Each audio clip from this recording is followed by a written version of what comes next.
The first thing I noticed when I arrived at Frost Point Station was not the cold, not the isolation, not even the endless white expanse that surrounded the outpost for 200 miles in every direction. It was the clock in the main hall. Someone had covered it with black electrical tape, layer after layer, until you could not see the face at all. When I asked my supervisor why, he looked at me with eyes that had not slept properly in weeks and said, "Time does not work right here during the storms." Then he walked away before I could ask what he meant.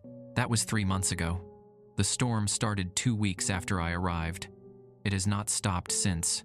My name is Austin, and I am 26 years old.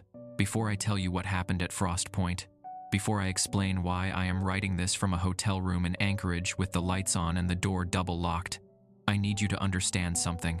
I am not crazy. I know how these stories sound.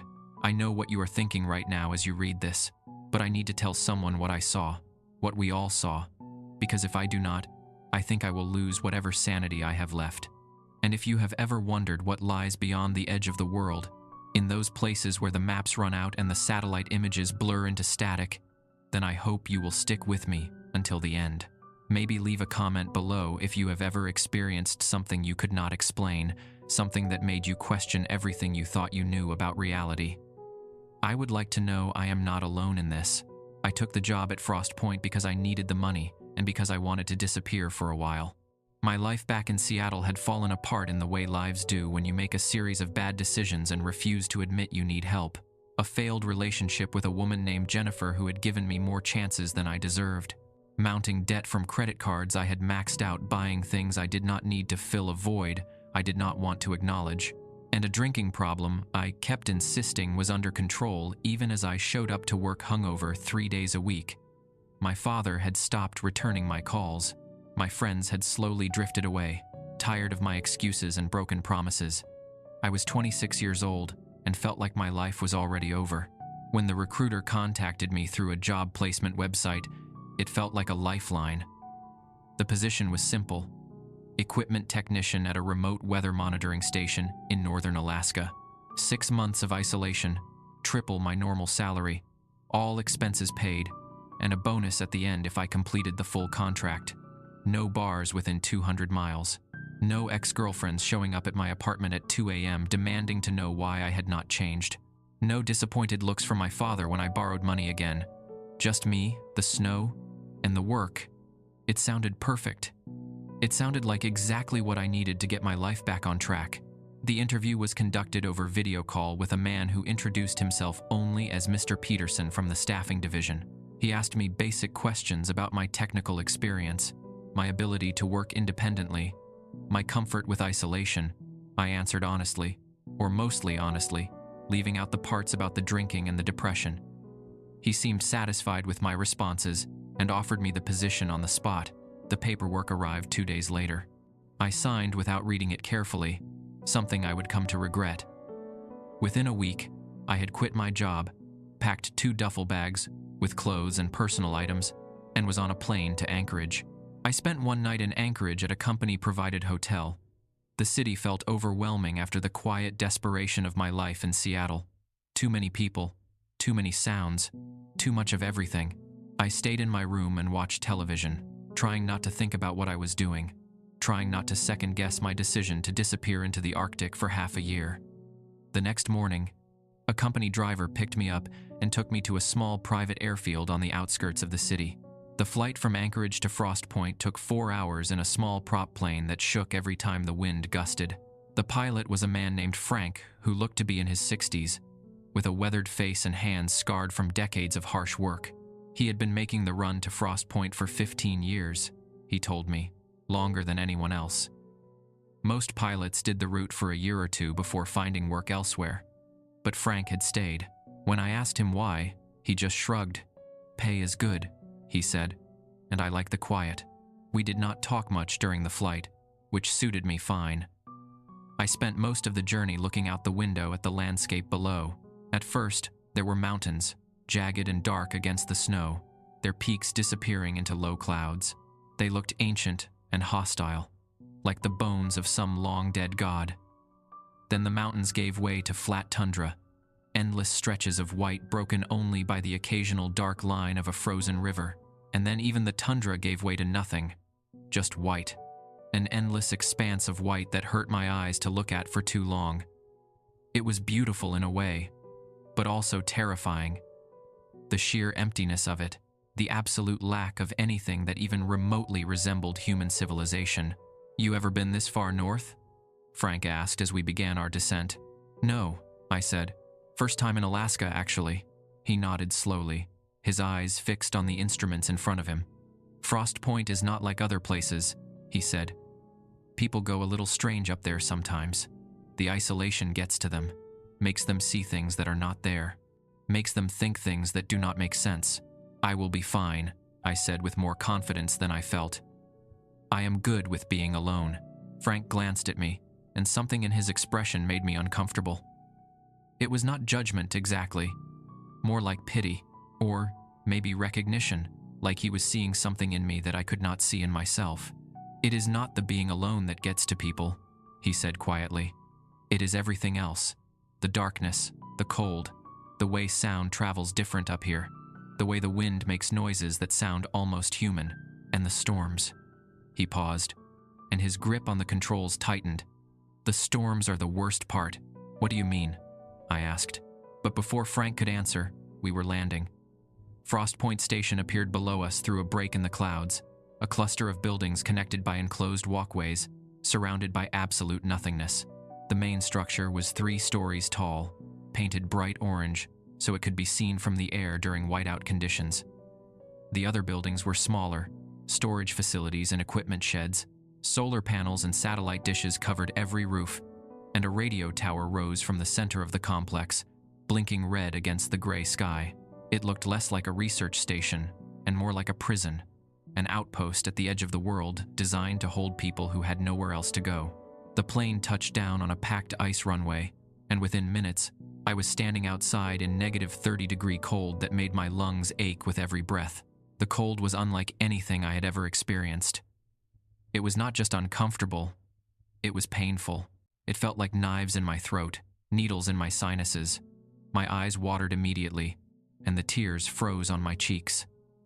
I could feel the moisture in my nose crystallizing with each inhale. 3 people came out to meet me, bundled in heavy winter gear that made them look almost inhuman. The first was my supervisor, a man who introduced himself as Daniel. He looked to be in his early 50s, with salt and pepper hair and a weathered face that spoke of years spent in harsh climates. His eyes were blue and sharp, constantly moving, taking everything in. But there was something else in those eyes too. Something that reminded me of soldiers I had seen in documentaries about war. A kind of exhaustion that went beyond physical tiredness. The second person was a woman named Rachel, the station's communications officer.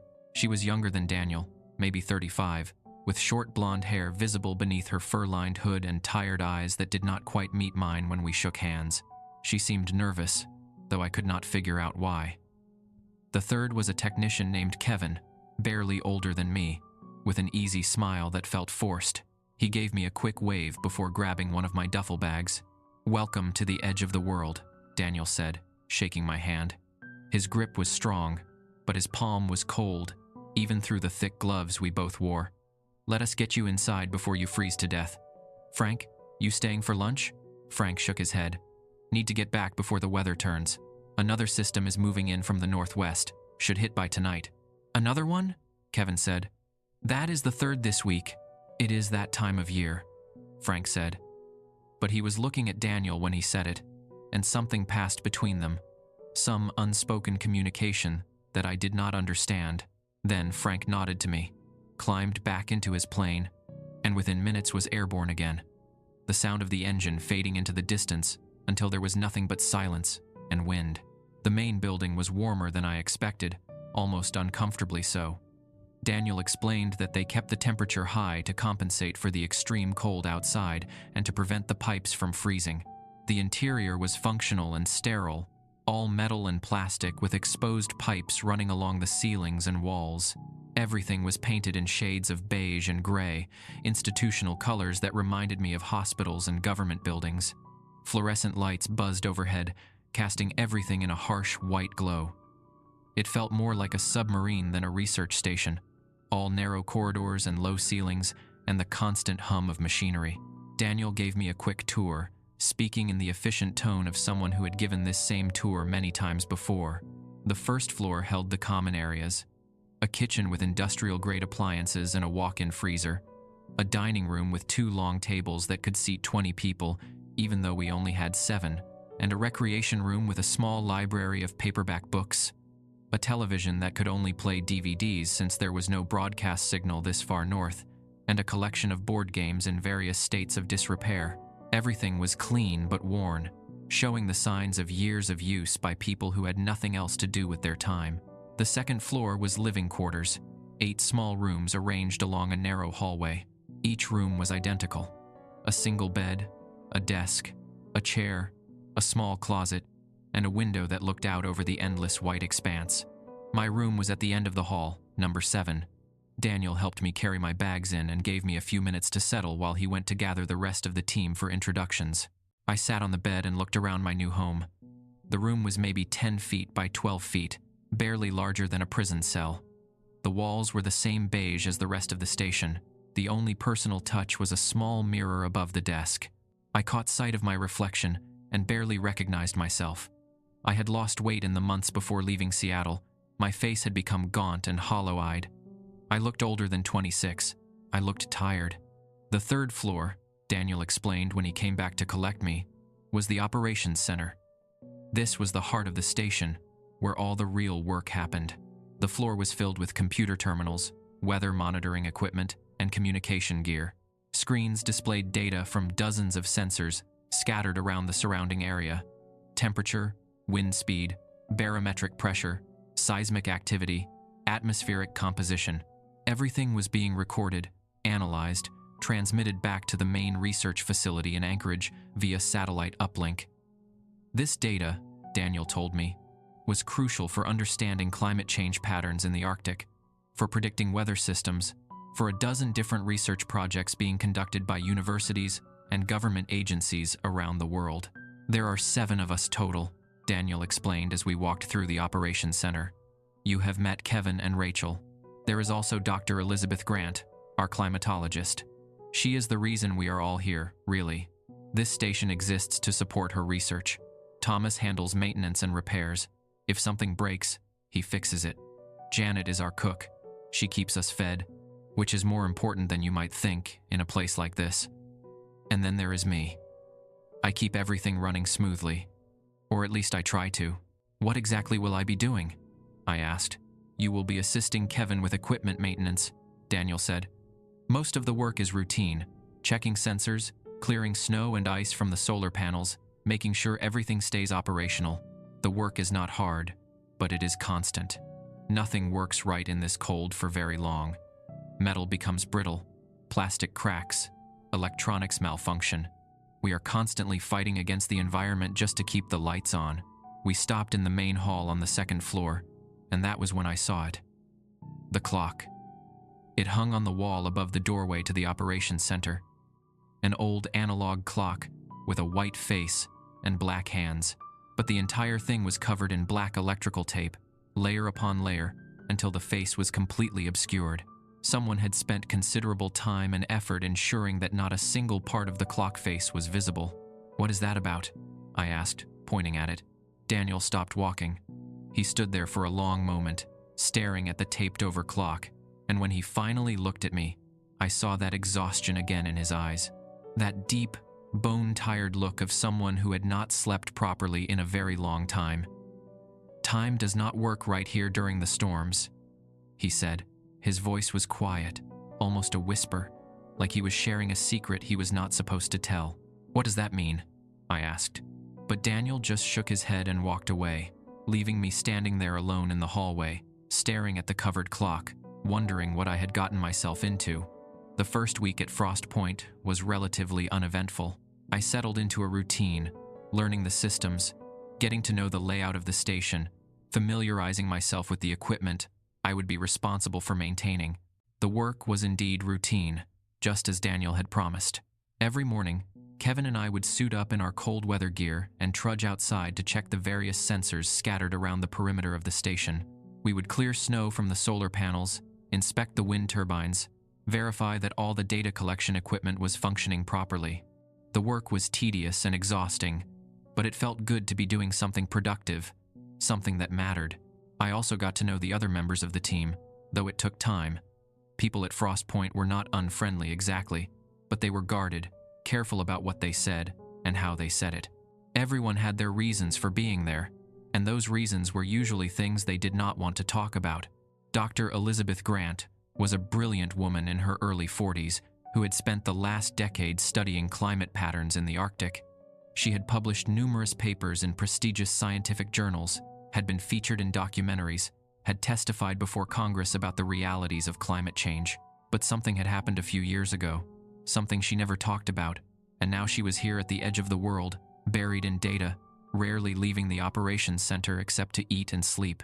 She was intense and focused, the kind of person who could work for 16 hours straight without seeming to notice the passage of time. She spoke in technical jargon that I rarely understood, but when she did explain things in simpler terms, her passion for her work was obvious. The Arctic was dying, she told me once. The ice was melting faster than anyone had predicted. The weather patterns were changing in ways that would have catastrophic consequences for the entire planet. Her work at Frost Point was an attempt to document these changes, to understand them, to maybe find some way to slow them down before it was too late. Thomas was the maintenance technician, a quiet man in his 50s who seemed more comfortable with machines than with people. He had worked at various remote installations around the world, oil rigs, mining operations, research stations, and had been at Frost Point for almost 2 years, longer than anyone except Daniel. He spoke rarely, and when he did, it was usually about whatever he was fixing at the moment. But he was good at his job, maybe the best I had ever seen. He could diagnose problems by sound alone, could repair equipment with whatever materials were on hand, could keep systems running long past the point where they should have failed. He spent most of his time in the basement of the main building, surrounded by tools and spare parts, working on projects that I never fully understood. Janet was our cook, a woman in her late 40s with graying hair and kind eyes that seemed perpetually worried. She had been at Frost Point for 5 months and had another month left on her contract. She spent most of her time in the kitchen, preparing meals from the supplies that were flown in every month, doing her best to make the food interesting despite the limited variety of ingredients. She was friendly but kept to herself, and I got the sense that she was counting down the days until she could leave. She had a daughter back in Portland, she told me once, and a grandson she had never met. She was saving money to visit them, to try to rebuild a relationship that had been broken by years of bad choices and worse timing. Rachel I saw the least of, as she worked opposite shifts from me, monitoring communications and maintaining our link to the outside world.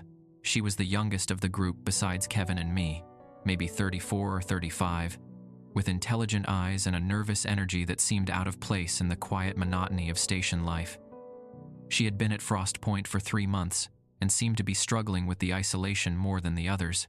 She jumped at sudden noises, avoided being alone, and I noticed that she always kept her door locked even during the day.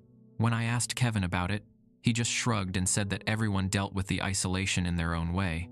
Kevin became something like a friend, or at least the closest thing to a friend I had at the station.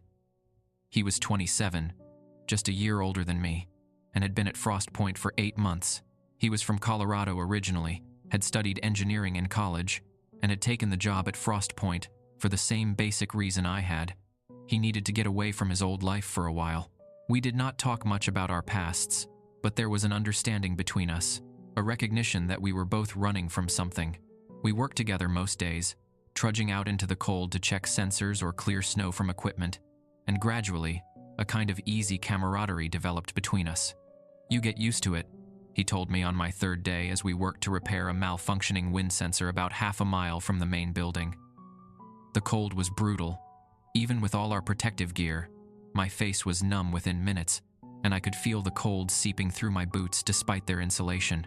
The wind was constant, a low moan that seemed to come from everywhere and nowhere at once. The first month is the hardest, the isolation, the cold, the darkness. But after that, you kind of learn to appreciate the quiet. No noise, no distractions, no demands. Just you and the work. "Do you ever get storms up here?" I asked. We had been lucky so far.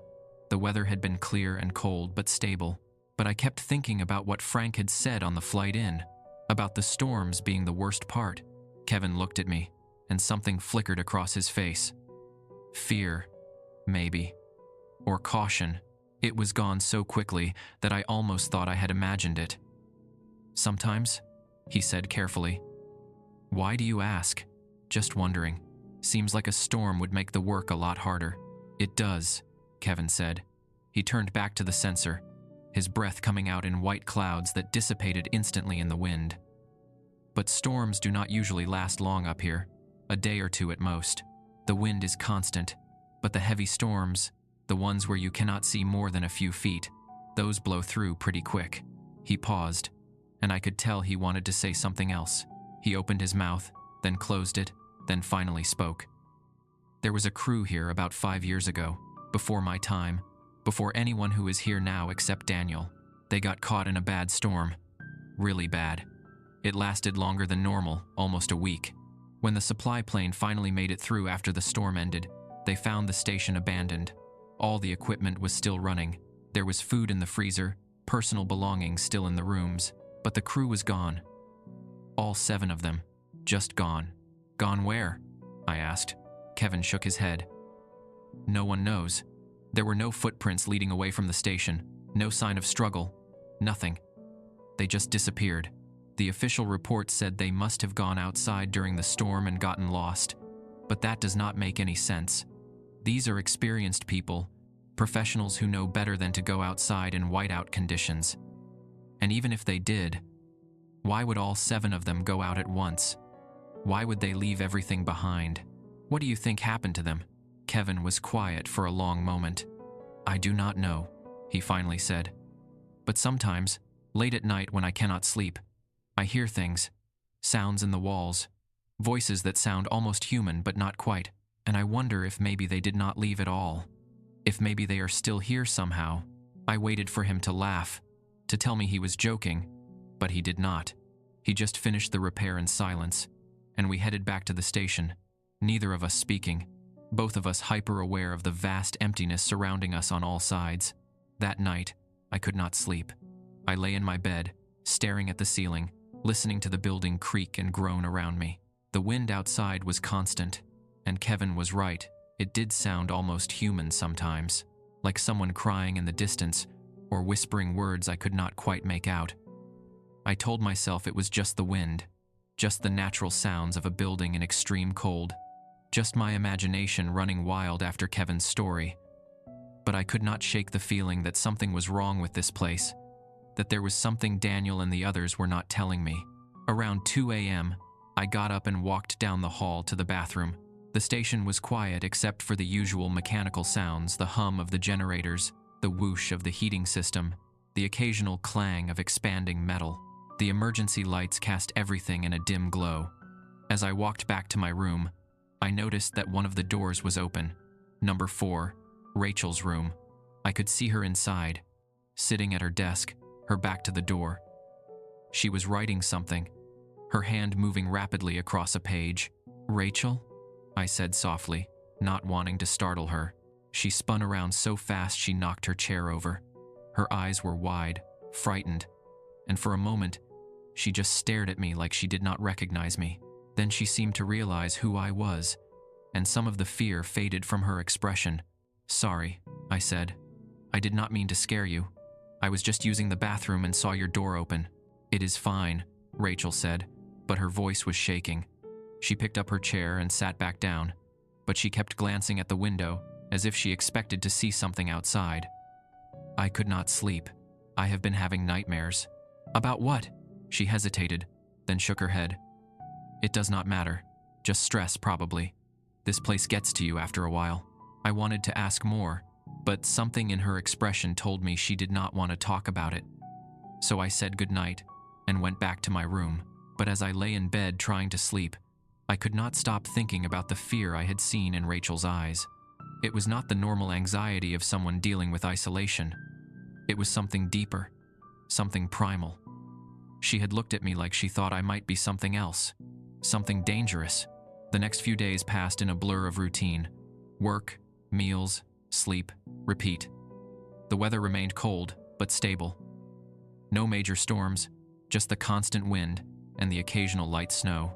I started to relax, to think that maybe Kevin's story had been exaggerated, that maybe there was nothing wrong with Frost Point except the normal challenges of working in such an extreme environment. But then, on the evening of my 13th day at the station, Daniel called us all together for a meeting in the common room. We gathered around the long table, and I could see immediately that something was wrong. Daniel looked worse than usual, his face drawn and pale, dark circles under his eyes. Elizabeth was sitting next to him, her laptop open in front of her, her expression grim. Thomas was leaning against the wall, arms crossed, his usual stoic demeanor replaced by something that looked like resignation. Janet was twisting her hands nervously. Rachel was chewing on her thumbnail, her leg bouncing up and down under the table. Kevin was next to me, and when I glanced at him, I saw that same cautious fear in his eyes that I had seen when he told me the story about the disappeared crew. "I need to tell you all something," Daniel said. His voice was steady, but I could hear the tension underneath. "There is a storm system moving in from the northwest. A big one. According to Elizabeth's models, it should hit us sometime tomorrow morning." "How long will it last?" Thomas asked. Daniel and Elizabeth exchanged a look. "We do not know," Elizabeth said. "The system is unusual. The pressure gradient is unlike anything I have seen before. The satellite imagery shows. I am not sure how to describe it. The storm seems to be rotating around a central point, but the center is not moving. It is just sitting there, about 50 miles northwest of our position." "What does that mean?" I asked. "It means the storm might last longer than normal," Daniel said carefully. "Maybe several days, maybe longer." "How much longer?" Janet asked. Her voice was high and strained. Daniel did not answer right away. He looked down at the table, and when he finally spoke, his words came slowly, reluctantly. "The last time we had a storm like this was 5 years ago. That storm lasted 6 days. The room went silent. I looked around at the others and saw varying degrees of fear on their faces. All except Thomas, who just nodded like he had been expecting this. "What happened during that storm?" I asked. "Kevin told me about the crew that disappeared." Daniel looked up sharply.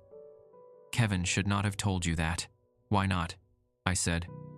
"If we are about to face the same kind of storm, do not we have a right to know what happened?" Daniel was quiet for a long moment. Then he sighed, and suddenly he looked every one of his 50-something years and then some. "Yes," he said quietly. "You have a right to know. All of you do." He stood up and walked to the window, looking out at the darkening sky. Snow had started falling, light flurries that danced in the wind. "Frost Point Station has been here for 42 years, he said. "I am the 6th station manager. Every few years, we get a storm like the one that is coming. A big one that lasts longer than it should, one that does not follow normal meteorological patterns. And every time one of these storms hits, something happens. Equipment malfunctions in ways that should not be possible. People start seeing things, hearing things. Time seems to move differently, and sometimes, people disappear." "How many people?" Rachel asked. Her voice was barely above a whisper. "Over the years, 14 that I know of, maybe more." Daniel turned back to face us. "The official reports always attribute it to the harsh conditions, to people going outside during whiteout conditions and getting lost. But I have been here for 3 years. I have been through 2 of these storms, and I can tell you that the official reports are wrong." "What actually happens?" Elizabeth asked.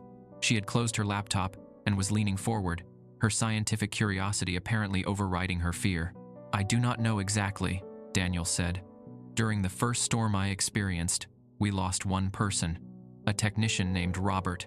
He went to check on a generator in one of the outlying buildings and never came back.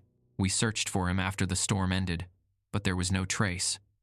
No footprints, no body, nothing. During the second storm, we were luckier. Everyone stayed inside, and we all made it through. But it was difficult.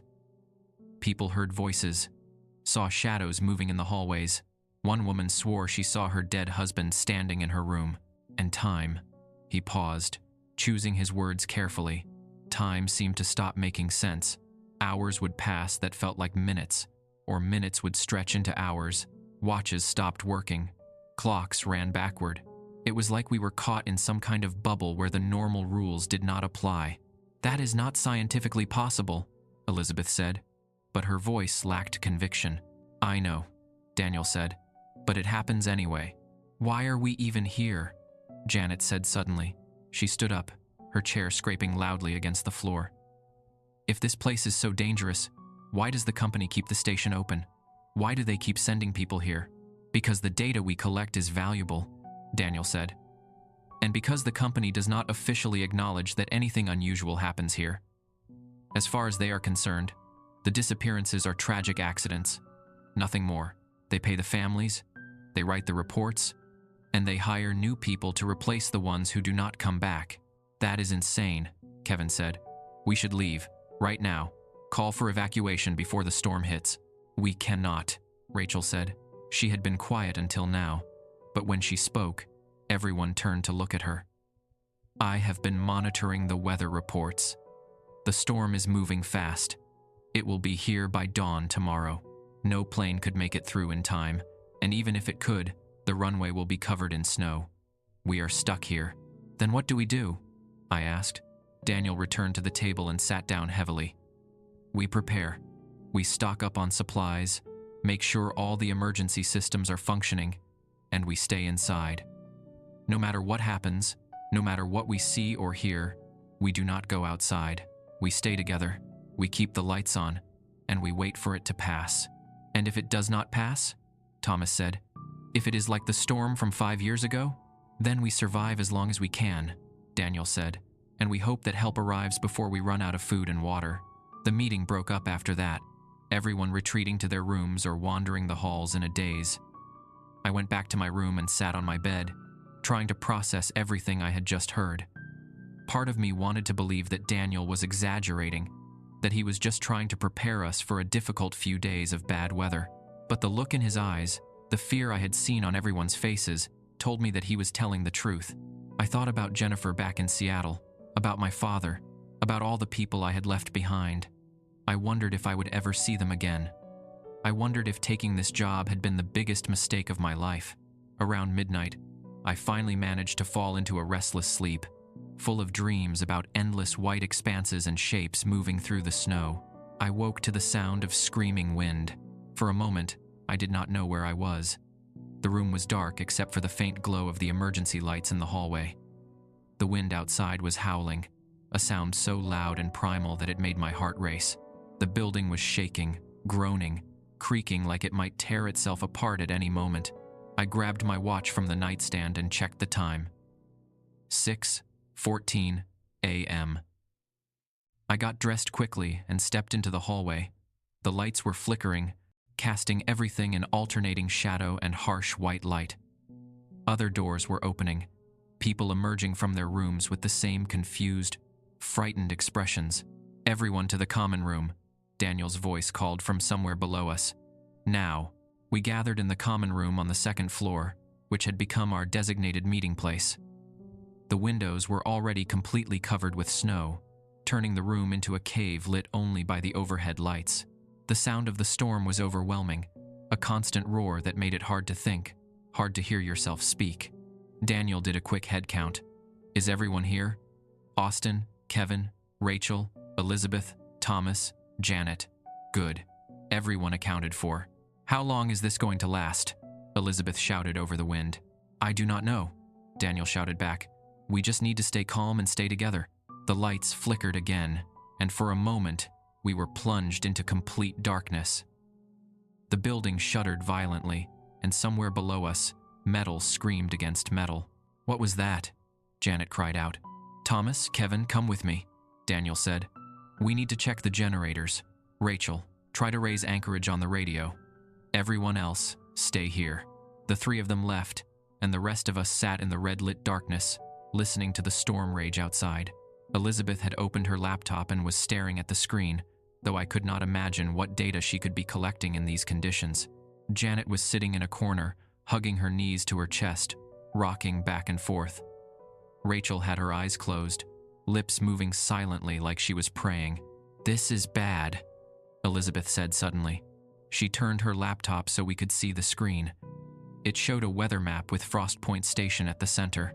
Surrounding us was a massive spiral of red and orange, a storm system that looked like a hurricane, except hurricanes did not happen in the Arctic. The storm has completely surrounded us. And look at this. She pointed to the center of the spiral. The eye. It is not moving. It is just sitting there, maybe 40 miles from us, and the rest of the storm is rotating around it. This should not be possible. Storms do not behave this way. How long will it last? I asked. Elizabeth shook her head. I have no idea. The models are not giving me anything useful. It is like the storm exists outside normal atmospheric patterns. It is just... She trailed off, staring at the screen with a mixture of fascination and horror. It is like it is alive. Before anyone could respond, Daniel, Thomas, and Kevin returned. All three looked shaken. The generators are fine, Thomas said. We had a brief power surge when the storm hit, but everything is stable now. The building will hold. What about communications? Daniel asked Rachel. Rachel had gone to the operations center while we were talking. She returned now, shaking her head. I cannot raise anyone. The radio is working, but I am not getting any response from Anchorage or any other station. Even the satellite uplink is down. It is like there is some kind of interference blocking all our transmissions. That is not possible, Elizabeth said again, but her voice was weaker now, less certain. The equipment is designed to work in any weather conditions, military grade, hardened against electromagnetic interference. I know what the specs say, Rachel replied, her voice tight. But I am telling you, nothing is getting through. It is like we are in a dead zone. Daniel checked his watch, then froze. The color drained from his face. Check your watches, he said quietly. All of you. Check your phones. Check any device that tells time. I pulled out my phone. The screen lit up, showing the time. 6:14 a.m. The same time I had woken up. I stared at it, waiting for the minutes to change.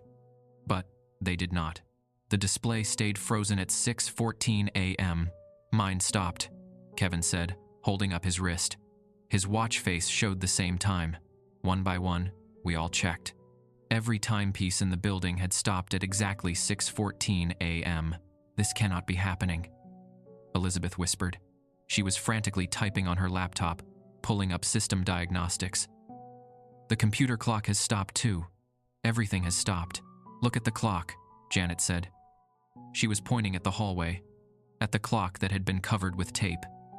Someone had removed the tape, though I had not noticed when. The clock face was now visible, its hands frozen at 6:14 a.m. Who took the tape off? Daniel demanded, his voice sharp with anger and fear. No one answered. We all just stared at the clock, at its frozen hands, at the impossible thing that was happening to us. That was when I noticed something else. The sound. The storm outside was still raging, still howling around the building. But underneath the wind, there was another sound, low and rhythmic, almost like breathing, or like a heartbeat, slow and steady, coming from everywhere and nowhere at once. Do you hear that? I asked. I hear it, Rachel whispered. She had gone pale, her eyes wide with terror. The sound grew louder, and with it came a feeling, like pressure building inside my head, behind my eyes, in my chest, like the air itself was getting heavier, thicker, harder to breathe. I looked around the room and saw that everyone else felt it too. Janet was gasping for breath. Thomas had his hands pressed against his temples. Elizabeth had closed her laptop and was gripping the edge of the table so hard her knuckles were white. The pressure built and built until I thought my skull might crack open. The sound was deafening now, drowning out even the storm. And then, just as suddenly as it had started, it stopped. The pressure released. The sound beneath the wind faded to nothing. The only thing left was the howl of the storm and our ragged breathing. What the hell was that? Kevin gasped. No one had an answer. We sat in silence for a long moment, trying to process what had just happened. Then the lights flickered back to normal, the red emergency lights switching off, replaced by the harsh white of the fluorescent bulbs.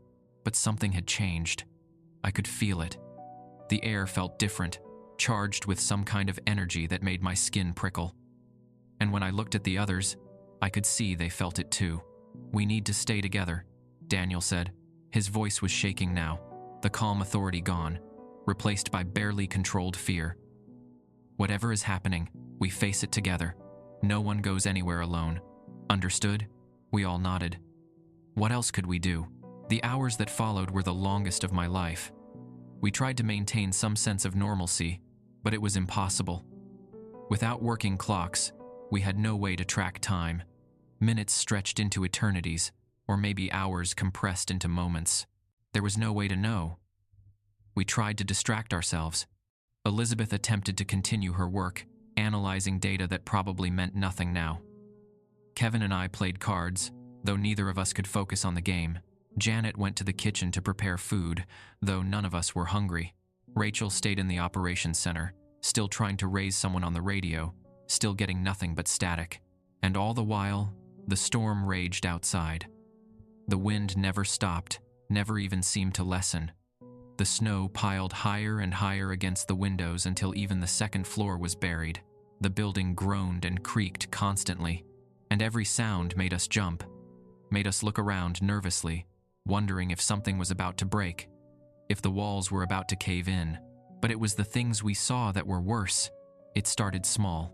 Out of the corner of your eye, you would see something move in the shadows, a flicker of motion that disappeared when you turned to look directly at it.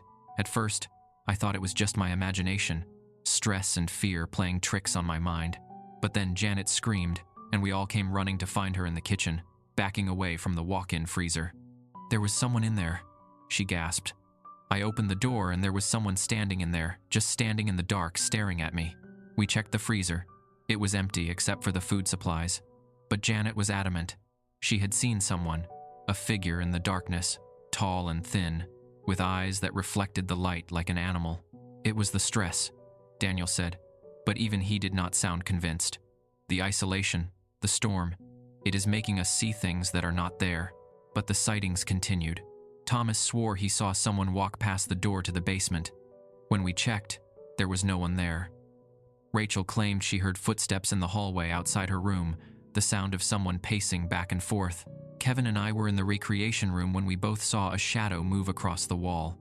A shadow that had no source, no body casting it. "This place is haunted," Kevin said quietly. We were alone, sitting in the dim red emergency lights that had become our constant companion as the main power continued to flicker unpredictably. Or cursed, or something. "There is something here with us." I wanted to argue, to tell him he was being irrational, but I could not, because I felt it too. A presence, multiple presences, things moving just beyond the edge of perception, watching us, waiting for something. Sleep became impossible. Even when exhaustion forced us to lie down, we would jolt awake minutes later, hearts pounding, certain we had heard something or felt something touching us in the dark. We started sleeping in shifts, someone always staying awake to keep watch. Though what we were watching for, none of us could say. Time became meaningless.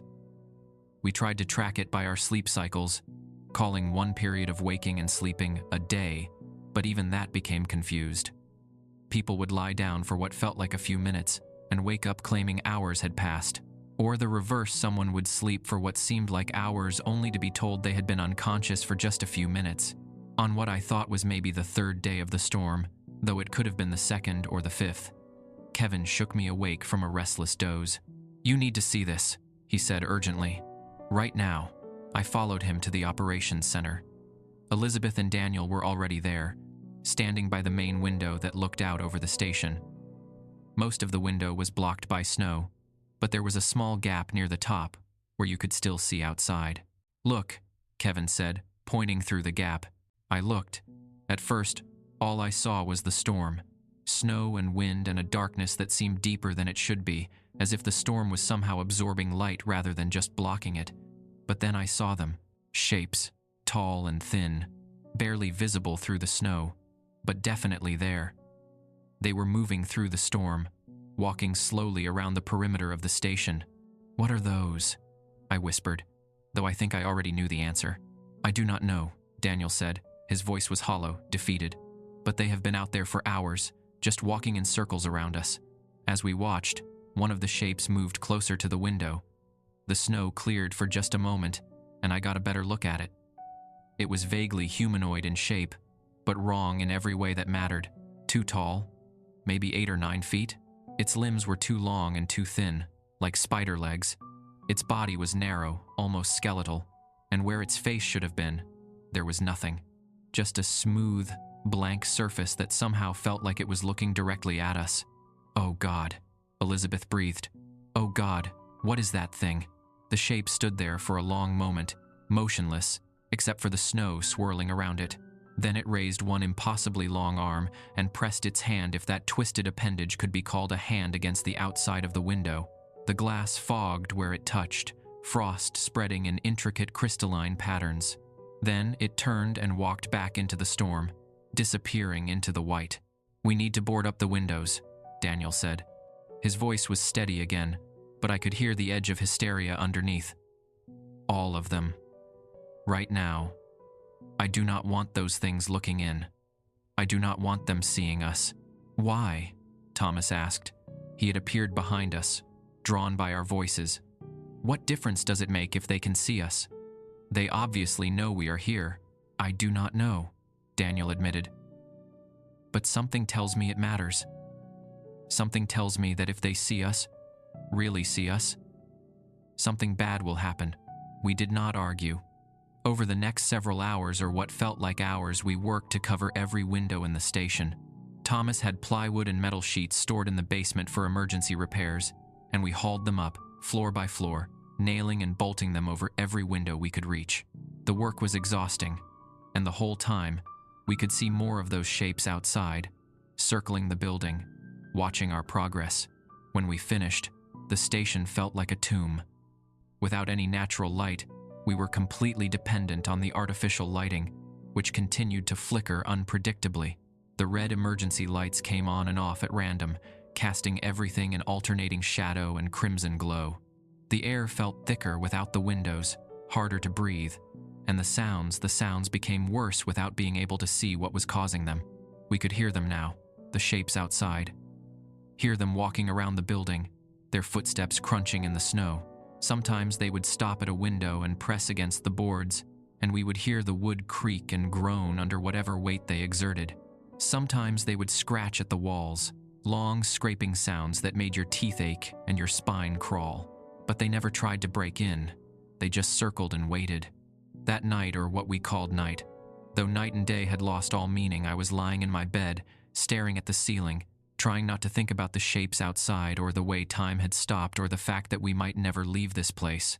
The building was quiet except for the usual sounds: the hum of the generators, the groan of the heating system, the whisper of the wind that never stopped. Then I heard voices. At first, I thought it was someone else in the station, someone talking in another room. But as I listened more carefully, I realized the voices were coming from outside. Multiple voices, dozens of them, maybe hundreds, all whispering at once. I could not make out individual words, but the tone was clear. They were calling to us, inviting us, begging us to come outside. I got up and walked into the hallway.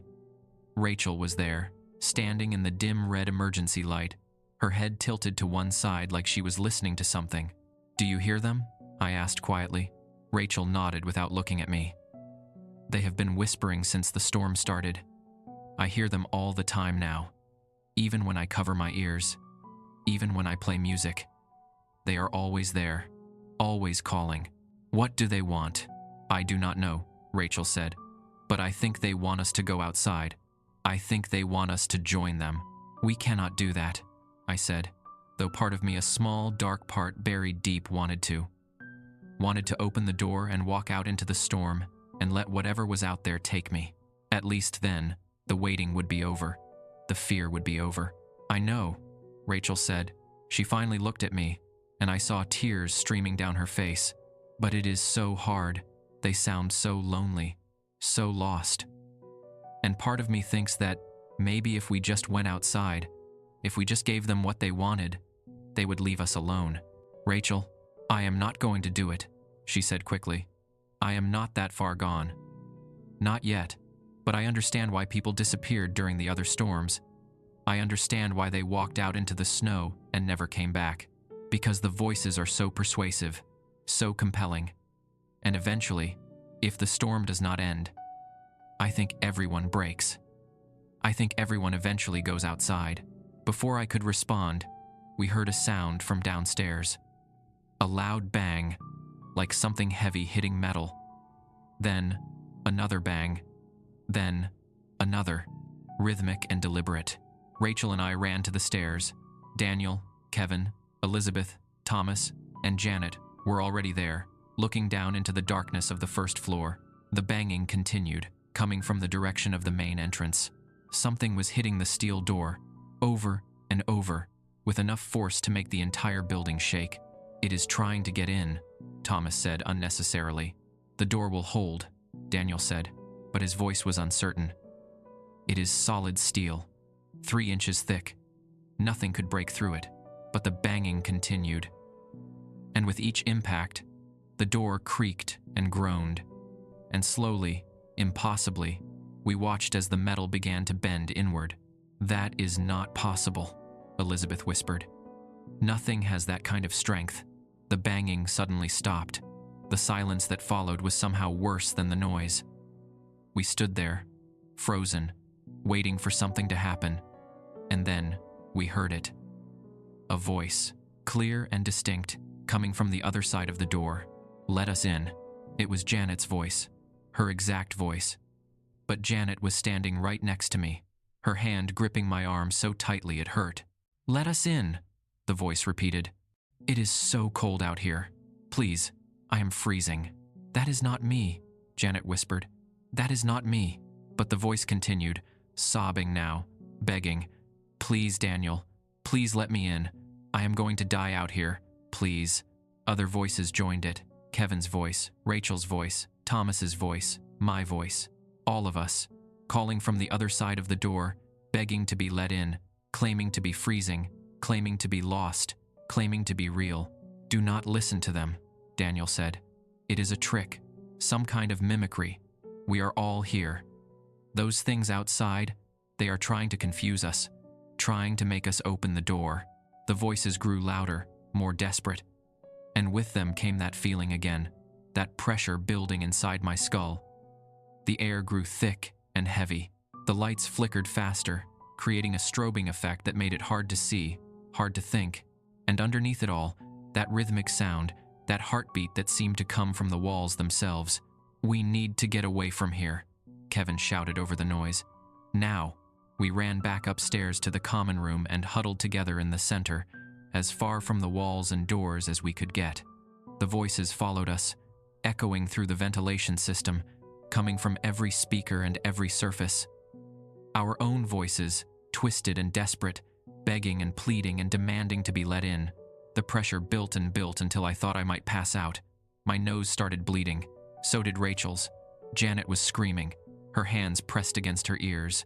Elizabeth had curled into a ball on the floor. Even Thomas and Daniel, the two who had seemed most unshakable, looked terrified. And then, just as suddenly as it started, it all stopped. The voices cut off mid-word. The pressure released. The lights stabilized. The only sound was our ragged breathing and the constant howl of the wind outside. We sat there in silence for a long time, trying to process what had just happened, trying to understand how we were going to survive whatever this was. "We are running out of food," Janet said finally. Her voice was small and broken. "I have been rationing as best I can, but we are running out. Maybe 3 more days worth. 4 at most." "What about water?" Daniel asked. "Water is fine. We can melt snow. But food?" She shook her head. "We were only stocked for normal operations. We were not prepared for a siege." "How long has it been?" I asked. "How long have we been in this storm?" No one answered, because none of us knew. It felt like weeks. It felt like years. But without working clocks, without any way to track time, we had no way of knowing if it had been 3 days or 3 hours or 3 months. "I have been keeping a log," Elizabeth said quietly. She pulled out a small notebook from her pocket. "I have been marking down every time we eat, every time we sleep. By my count, we have been through 8 wake-sleep cycles since the storm started. If we assume each cycle is roughly a day, then we have been here for 8 days. 8 days." Kevin repeated. 8 days in this hell. But what if the cycles are not a day? Rachel asked. What if time is moving differently for us than it is outside? What if we have only been here for a few hours? Or what if it has been months? Thomas added darkly. The thought hung in the air, too terrible to fully consider.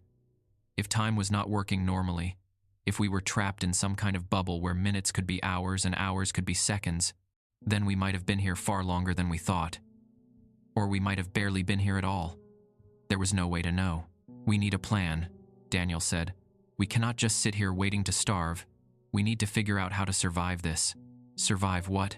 Janet asked, her voice rising with hysteria. Those things outside? The voices in the walls? The fact that time itself has broken?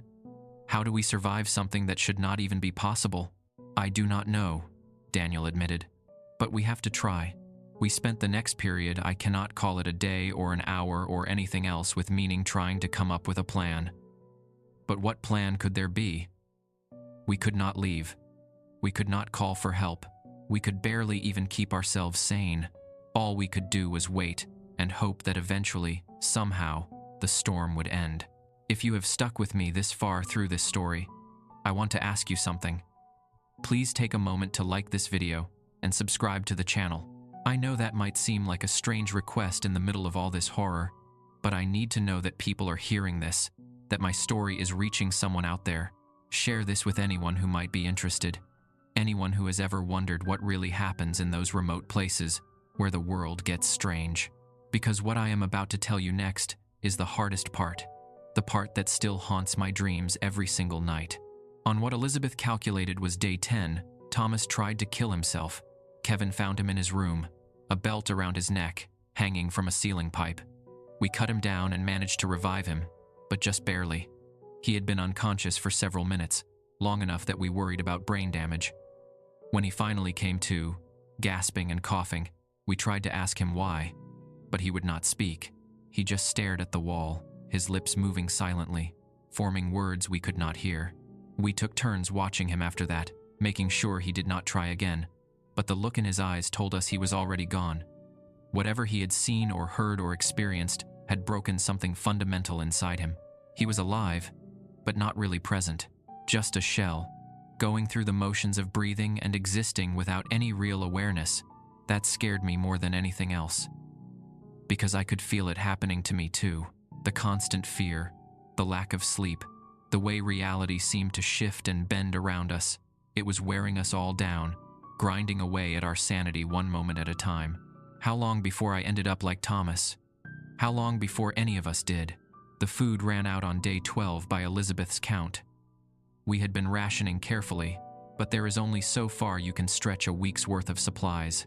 The last meal was a thin soup made from powdered broth and the final vegetables from the freezer. We ate in silence, each of us knowing this might be our last proper meal. We can survive on water alone for weeks, Elizabeth said, trying to sound hopeful.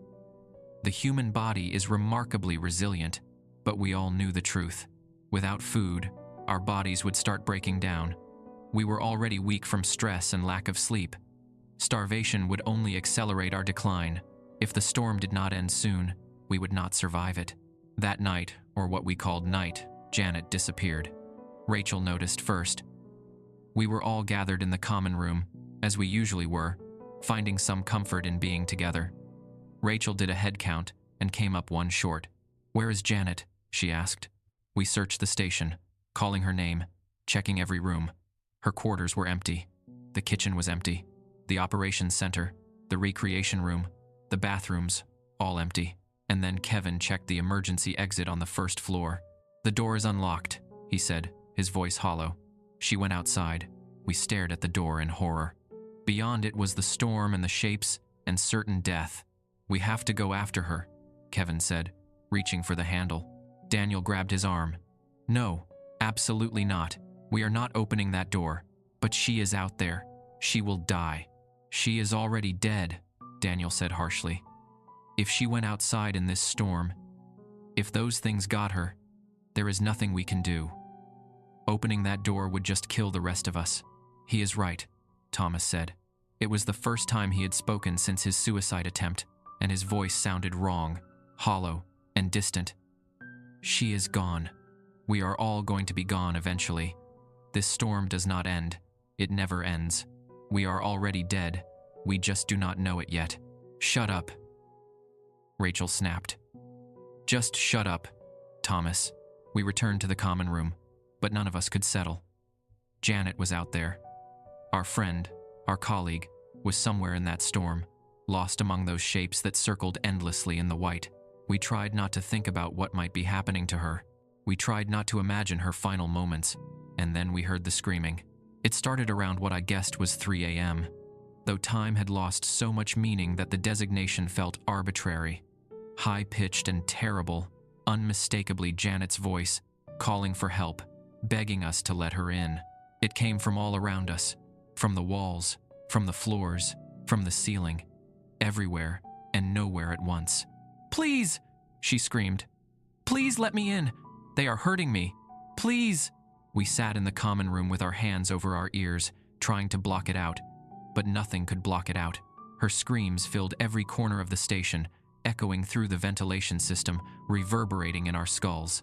She begged and pleaded and sobbed, describing in horrible detail what the things outside were doing to her, how much it hurt, how cold she was, how we were her only hope. "It is not her," Daniel kept saying, his voice breaking. "It is not really her.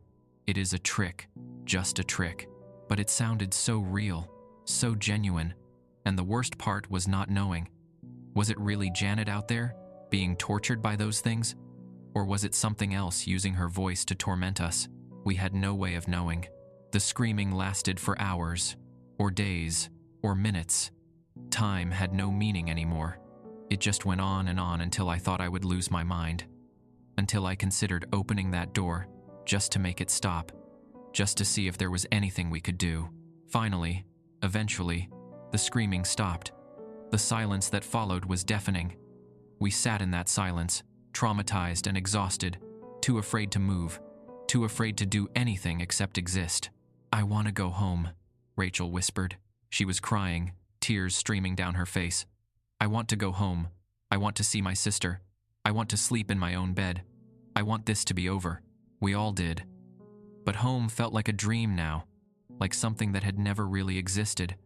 There was only the station and the storm and the shapes outside and the voice that had stopped screaming. Time passed. We existed. That was all we could do. And then, on what Elizabeth calculated was day 14, something changed. I was lying on the floor of the common room, too weak to move, too tired to care. We had not eaten in 2 days. Water was all we had, melted snow that tasted of metal and fear. My body hurt everywhere. My joints ached. My head pounded. I kept drifting in and out of consciousness, unable to tell which state was which. And then Rachel shook me awake. "Listen," she said. "Listen." I forced myself to focus, to pay attention.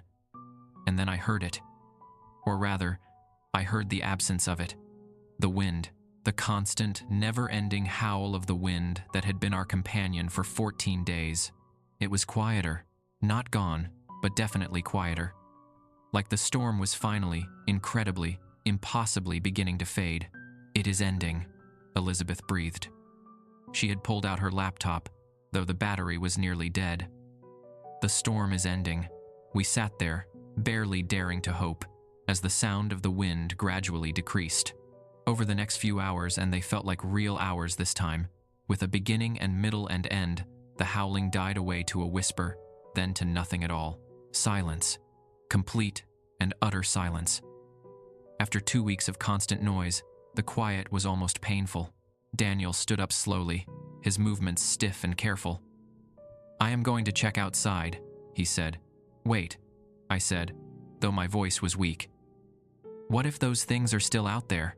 "We have to know," Daniel said. "We have to see if it is really over." He made his way downstairs, and after a moment of hesitation, the rest of us followed. We moved like zombies, weak and starving and half-mad, but driven by a desperate need to know if our nightmare had finally ended. Daniel approached the emergency exit.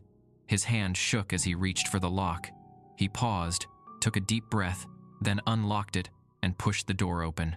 Sunlight streamed in. After 2 weeks of artificial light and red emergency bulbs, the sunlight was blinding. But it was the most beautiful thing I had ever seen. Natural light, real light, light that meant the world still existed beyond our metal tomb. Daniel stepped outside, and we followed him into the snow. The storm was gone. The sky was clear, bright blue, so intense it almost hurt to look at. The sun was shining, casting long shadows across the pristine white landscape. The air was cold but clean, free of that oppressive weight that had pressed down on us for so long. It was beautiful. It was impossible. It was real. We stood there in the snow, too stunned to speak, just breathing in the clean air and feeling the sun on our faces. After 2 weeks of hell, we were outside. We were alive. We had survived. But then we noticed something wrong. There were no shapes, no footprints circling the building, no signs of the things that had stalked us for 2 weeks. The snow around the station was pristine and unmarked except for a single set of footprints leading away from the emergency exit. Janet's footprints. They extended about 30 feet from the door, clear and distinct in the snow. And then they just stopped. Not faded, not covered by new snow. Just stopped, as if she had vanished mid-step into thin air. We followed the footprints to where they ended and stood there, staring at the last imprint of Janet's boot in the snow. Beyond that point, there was nothing. No body, no blood, no sign of struggle, just unmarked snow stretching to the horizon. "Where did she go?" Kevin whispered. No one had an answer. Daniel pulled out his satellite phone and turned it on. We all held our breath as it searched for a signal. After a moment that felt like an eternity, it connected. Daniel dialed the company headquarters in Anchorage. We could only hear his side of the conversation, but that was enough. "This is Frost Point Station," Daniel said.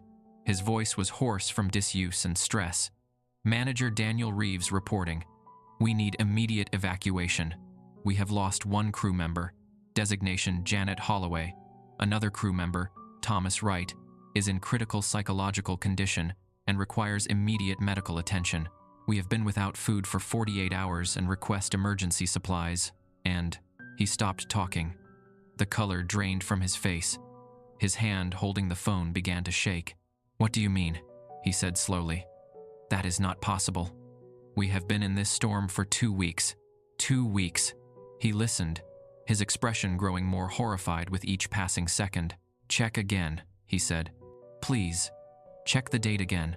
That cannot be right. We have been." He lowered the phone slowly, staring at it like it had betrayed him. "What did they say?" Rachel demanded. "Daniel, what did they say?" Daniel looked up at us, and I saw genuine horror in his eyes. Horror and confusion and something that might have been disbelief, except that he clearly believed it despite not wanting to. "They said we called them yesterday," he said quietly.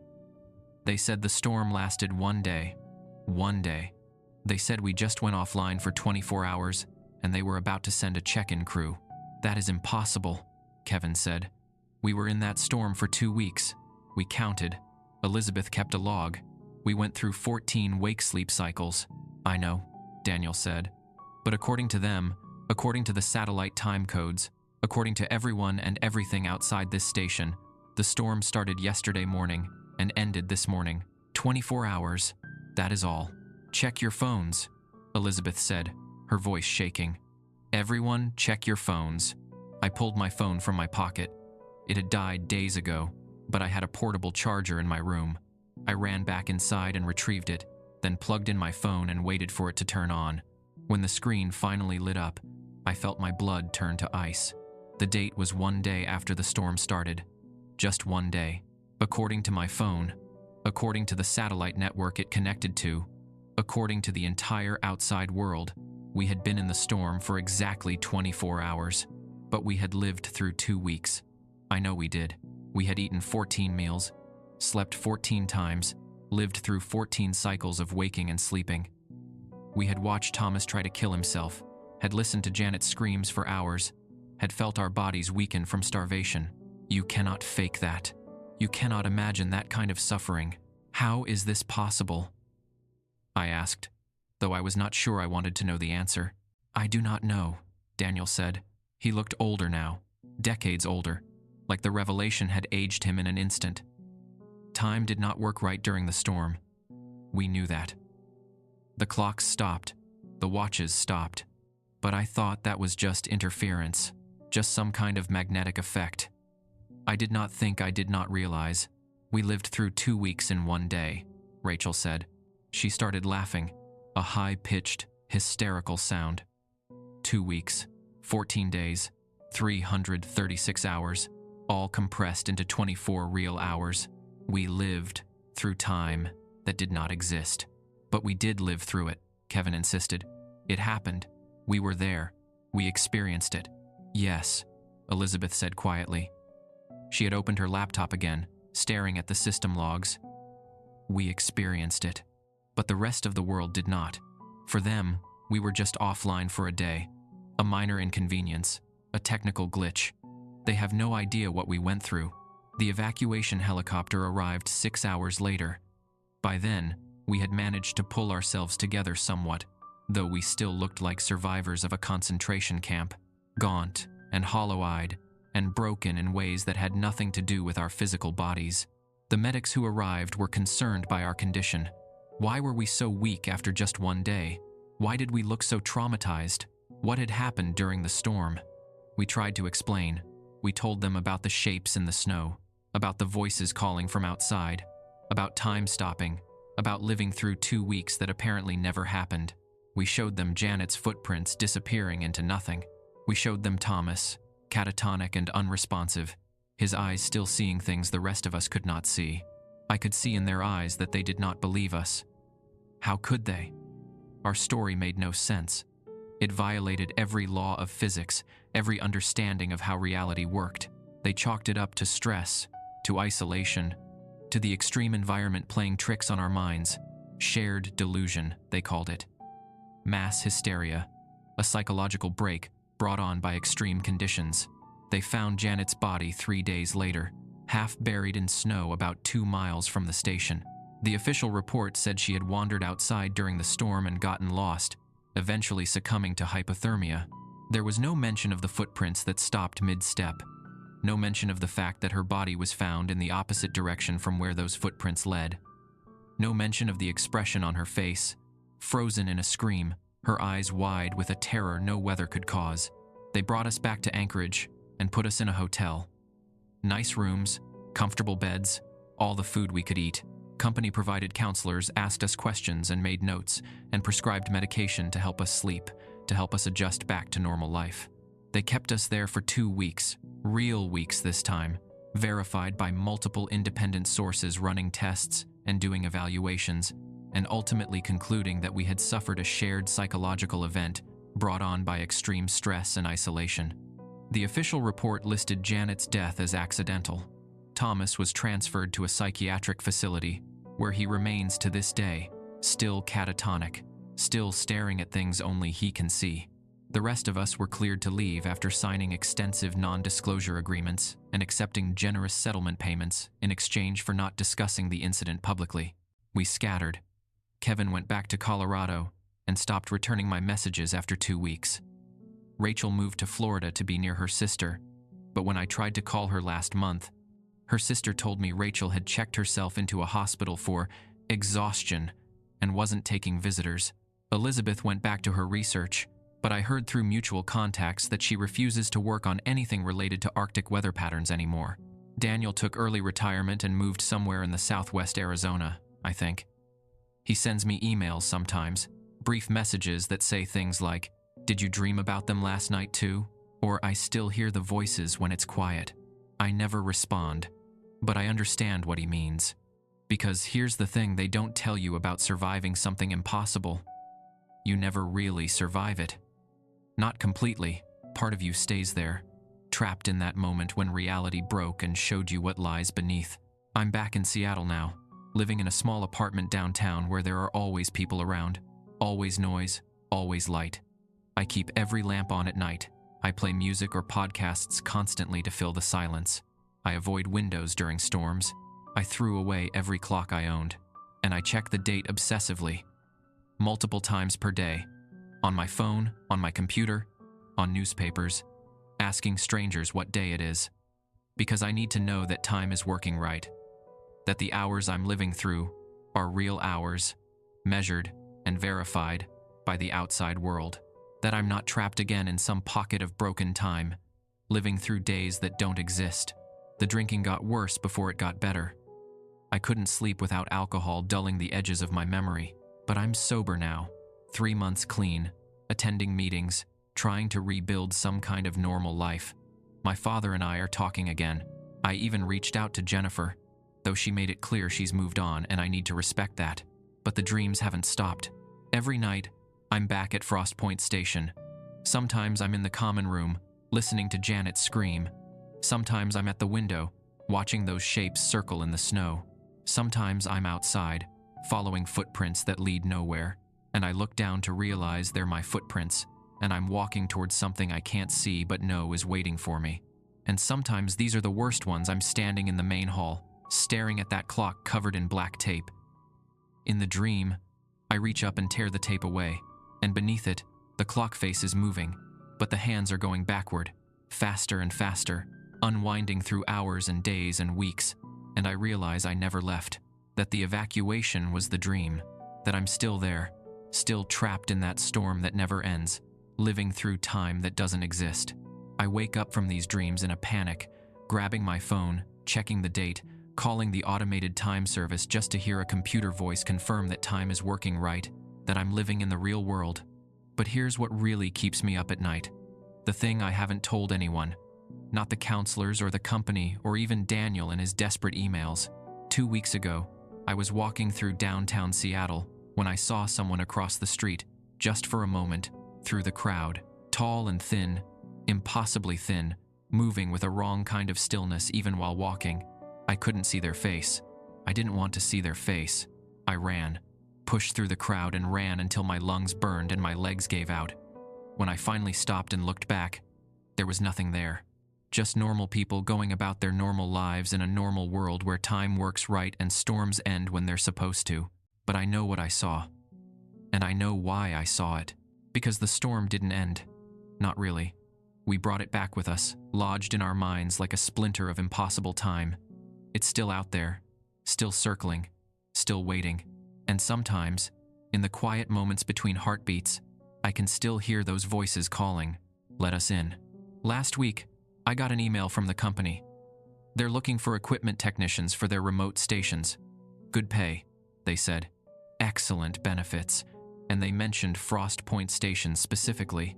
It seems they're having trouble keeping the position filled. The last 3 technicians they sent have all quit within the first month, claiming equipment malfunctions and strange readings and a feeling that something isn't right there. They asked if I'd be interested in going back. Triple pay this time. Full hazard bonus. I stared at that email for an hour before deleting it. But here's the thing that terrifies me. Part of me wanted to say yes. Part of me wants to go back to that place where time broke and reality bent and things that shouldn't exist walked in circles outside our walls.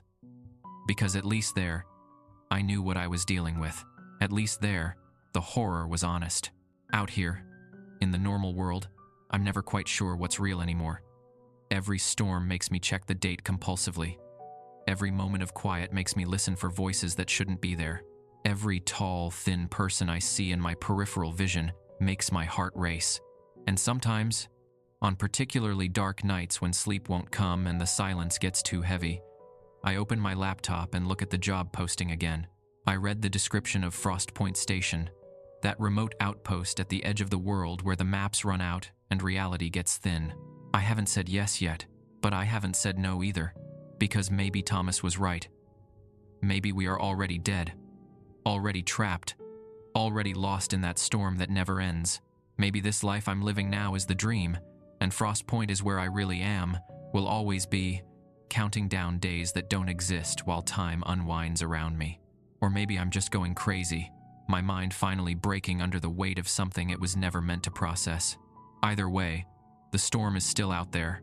I know it is, waiting in that empty white expanse 200 miles from anything, circling, patient, eternal, and someday, maybe soon, maybe in a year, maybe in a moment that hasn't happened yet but already has, I think I'm going to go back, because the voices never stopped calling, and I'm so tired of pretending I can't hear them. If you've experienced anything similar lost time, Impossible storms, reality bending in ways it shouldn't. Please leave a comment below. I need to know I'm not alone in this. I need to know that somewhere out there, someone else understands what it's like to survive something that never ends. Or maybe I just need to know that the world is still real. That time is still working right. That I ever really left it all.